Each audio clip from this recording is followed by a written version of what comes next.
Big TV భక్తి సమాచారం WhatsApp ఛానల్లో జాయిన్ అవ్వండి. అన్ని విశేషాలు ఎప్పటికప్పుడు తెలుసుకోండి.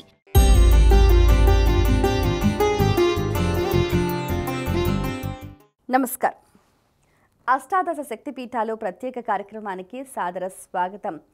వారణాస్యం విశాలాక్షీదేవి.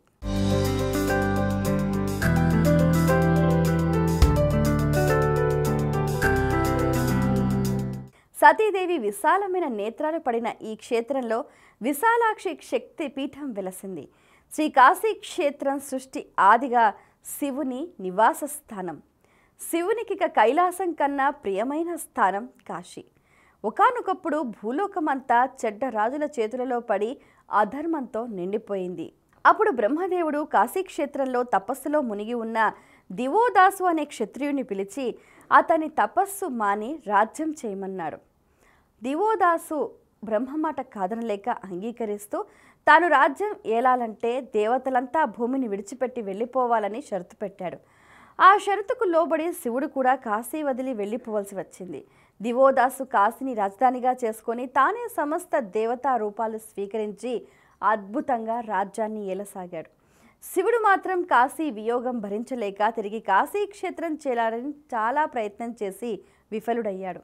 చాలా వేల సంవత్సరాలు గడిచాక శివుడు గణేశుణ్ణి కాశీకి పంపగా ఆయన దివోదాసుకు వైరాగ్యం కలిగించి భక్తి పుట్టించి అతని చేతనే శివుణ్ణి ఆహ్వానింపచేశాడు. అప్పుడు పరమానంద భరితుడై సమస్త పరివార సమేతుడే శివుడుకు కాశీకి విచ్చేశాడు. ఆ సమయంలో శివుని ఆనందం చూసి ఆశ్చర్యపోయిన గౌరీమాత కనులు పెద్దవి చేసుకుని కాశీలో ప్రవేశించి మహాశక్తి స్వరూపిణిగా కాశీ విశ్వేశ్వరుని సన్నిధిలో నిలిచింది. అలా పెద్ద కళ్ళు పెట్టుకొని తిలకిస్తున్న ఆమెనే దేవతలంతా విశాలాక్షి అని పిలిచి స్తుతించారు. శ్రీ విశాలాక్షీదేవి భారతీయుల ప్రియతమమైన వరుణ అసి నదుల సంగమమైన వారణాసి నగరమున శ్రీ విశ్వనాథుని దేవేరిగా వెలిసి శక్తి పీఠంగా విరాజిల్లుతున్న అమ్మవారు శ్రీ విశాలాక్షి అమ్మవారు. ఆ అమ్మవారిని దర్శించినంతనే నేత్రం అంటే సూక్ష్మ దృష్టి అలవరుతుంది అన్నది కూడా ప్రతీతి. దానికి తగ్గట్టుగా ఆ తల్లి కరుణా కటాక్ష వీక్షణాలు ప్రతి ఒక్కరికి అందాలని మనస్ఫూర్తిగా ఆకాంక్షిస్తూ సెలవు.